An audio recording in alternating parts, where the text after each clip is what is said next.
I'm about to say, this is the perfect segue. Yeah. If there's a situation where there's a problem and you are always the problem, it might not be everybody else. It could possibly be you.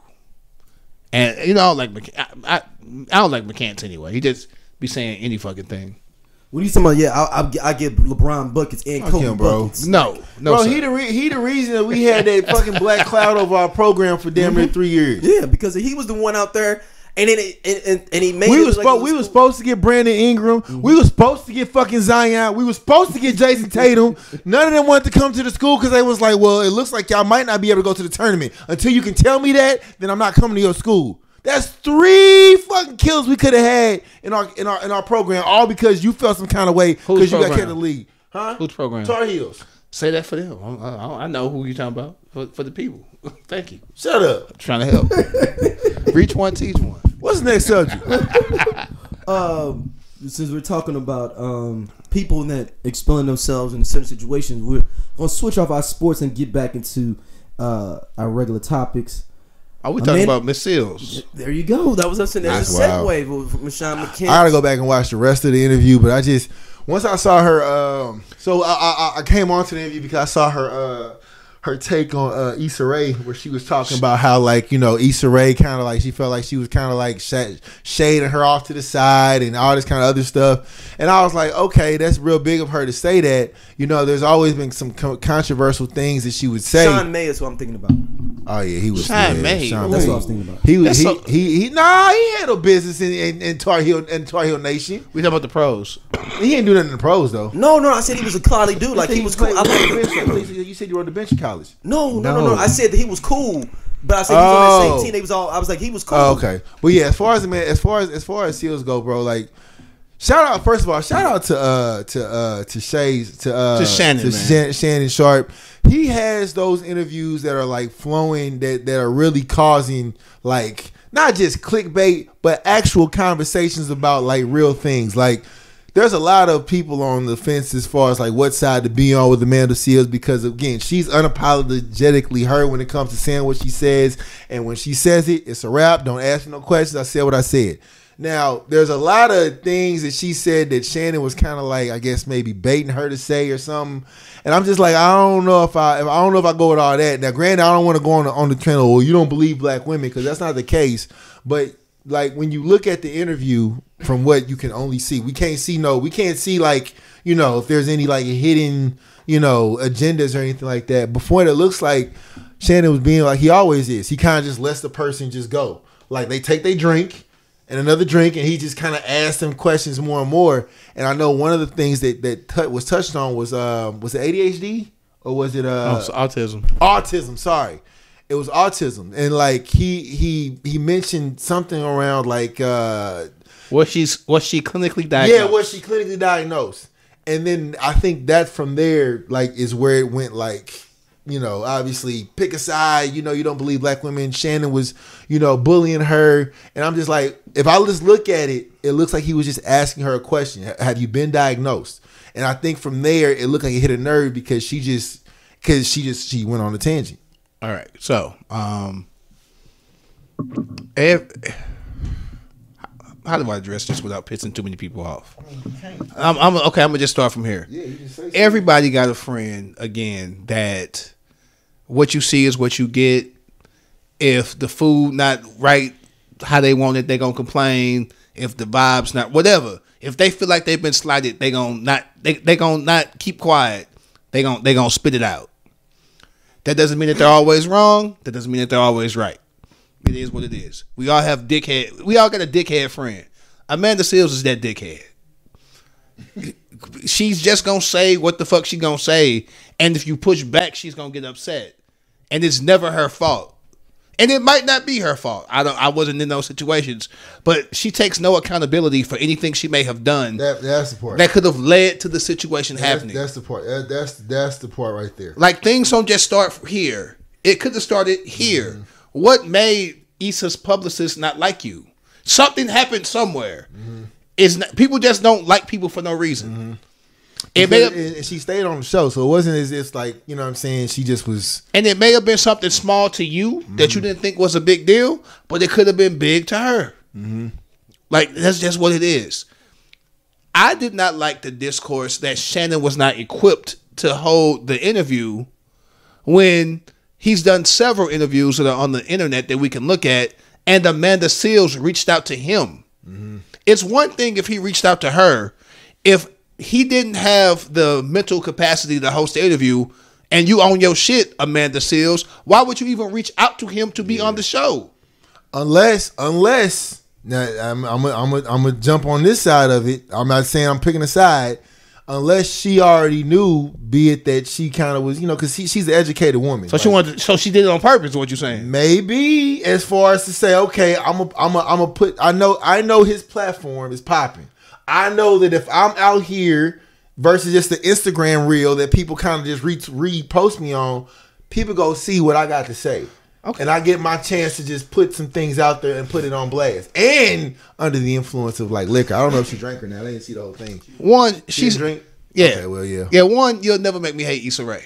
I'm gonna just put it out there right now. She gave me Insecure. Team Lawrence forever. And they stayed together or got back together. Hell yeah, Team Lawrence. Yeah. So anyway, you never make me hate Issa. I ain't saying she wrong. I ain't saying she right. I'm just saying if everybody say that I don't want you to come to some shit, or every situation you in ends bad, ends sour, every situation ends sour, you might be the sour. I've been in jobs, it didn't work out. I've been in programs or in organizations where it didn't work out. But I'm in a whole bunch where shit's fucking fantastic.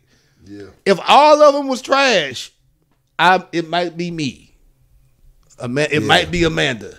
And I'm going to leave it at that. And I know people who personally work with her too. And their opinions don't seem very great of her either. So I guess I'm taking a little bit of personal bias since I know a few people that have had interactions with her and they just didn't go well. Yeah, as a person who works under some powerful black women in the education world in St. Louis, like the easy narrative is to always put an educated black woman and say she's an angry black woman.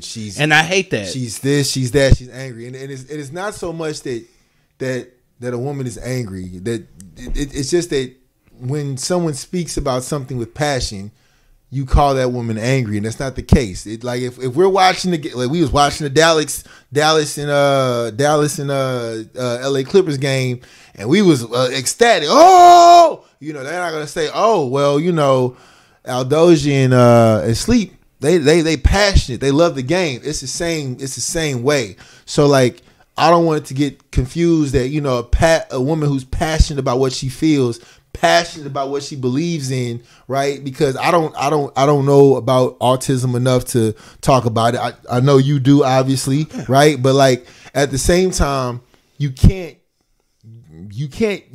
from my perspective, I don't feel it's right you get to use that to downplay somebody else when they just asked you a question about, okay, did you get diagnosed? You know what I'm saying? And then it just kind of went. And I'm going to say this too. As an autism dad, my daughter's on the spectrum. It can be expensive and kind of hard to get a clinical diagnosis if you're a regular nigga. I got regular pay. I ain't got no pull. I'm a regular guy. Or shit, if you know the right resources. Yes, but I was able. As sometimes you get misdiagnosed. No, I was able in general. I was able as a middle class man to get my daughter diagnosed, and you don't want to do it just once. You want to get it twice because you can be misdiagnosed, and I was able to. She's attained a certain level of wealth, and not to count anybody's pockets, where the money shouldn't be an issue if she wanted to get diagnosed for real.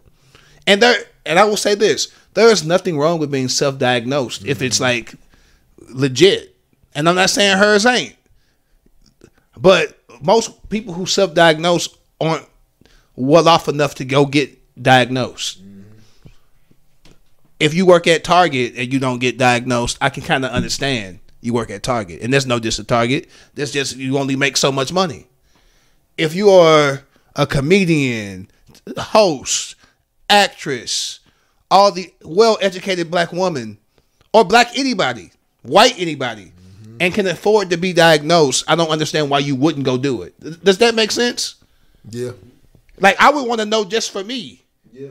you know, like what's going on with me? Why do I have issues interacting with people socially? Because that's the thing with autism. My daughter did not know how to interact with people at first. She didn't understand personal space. Yeah. She didn't understand, you know, that's yours. I can't just take it. Like those things, they just think differently. And there's nothing wrong with that at all. And Amanda may be on the spectrum. The spectrum is very long, very wide. Don't put Shannon Sharpe down for asking a question when everybody was so mad that he didn't ask follow-up questions to Cat Williams or Monique or other people. So if he takes y'all advice and actually starts to ask questions, don't be like, oh, you shouldn't have done that. Because he didn't do it to Monique, and she's a black woman too.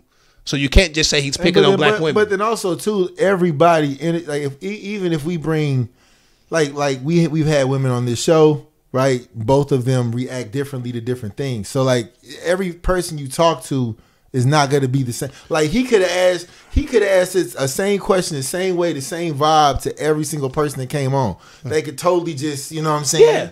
Be different, and that's where I think that, you know. I'm not saying she's a villain. No, I know that. I'm not saying she's a villain at all. The play on which the comments behind it is like, you know, oh well, you know, Shannon's bullying her. She's an angry black woman. I can't speak on that because, you know, I'm a man, and I can't speak on what that feels like to get you know, downsized, for lack of better words, being a black woman. What I can say is that women for a long time, black women for a long time, have been told to be quiet, have been told to shut up, have been told to, you know, don't do that, don't wear that, don't be that, it's too much, you know what I'm saying? And now we're starting to get into a world where now it's being not influenced, but like women are black women are turning the page on earning more money, having more power, being more comfortable with their sexuality, speaking out on shit they don't want to deal with. So now you're having to flip the script and understand that, you know, a woman, I ain't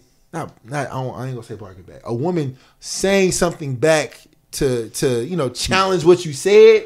It's like, not an angry black woman. Yeah. I'm not saying that's what happened on the interview. I don't think that's what happened on the interview. You're just saying there are situations. Like there are situations now that are being highlighted that people got to take accountability for. I do not think that was one of them. I think that's a real thing that's happening. I am all about people's having their voices and having their voices heard. And I'm happy that she was able to put... I do got to go back and look at the whole interview. Put her story out on that platform. I got to go back and look at the whole interview. I was happy she was able to put her thoughts out. I actually don't... in a bubble, I actually like Amanda Seales as a TV personality. Does that make sense?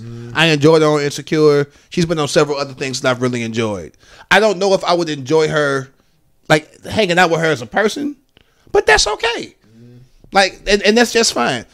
She just needs to find a tribe or group, a family that respects her for her and what comes with her. Because there's a baggage that comes with me. There's baggage that comes. We all come with something. So the shit that come with her, she needs to find a group that can deal with that. And it seems like she's had a hard time finding that group. But I also will say, I hate going back and forth, that if we're talking, like Amanda Seales is gonna fucking see this shit, right?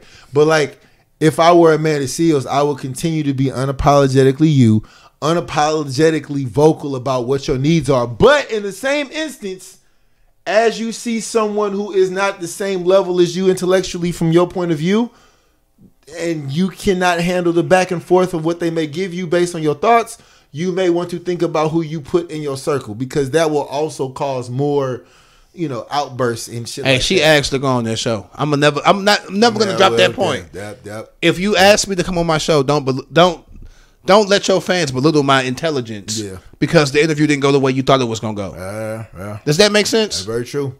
Very true. Yeah, we've had that happen too. So yeah, don't go the way you think you want to go. All right, well, we got to react accordingly. We move forward. Yeah. So I mean, yeah. And that's for people. Period. Yep. And we love black women. Obviously, our mothers are black. We married black. You know, it is what it is. Divorced black. Do not make that a real, please. Hey man, shout out to our mama though, man. We good. We in a good space. We in a good space, so man. Shout out to the village. I'm letting y'all flow, and if I had my mic up. So this is another one. This is a double conversation with Neo. So Neo's gets caught out there. I forgot about this clip you just saw. Please tap in and check out Just Posted. We just kicking, talking that good shit, and we fuck with y'all, man. Y'all be easy.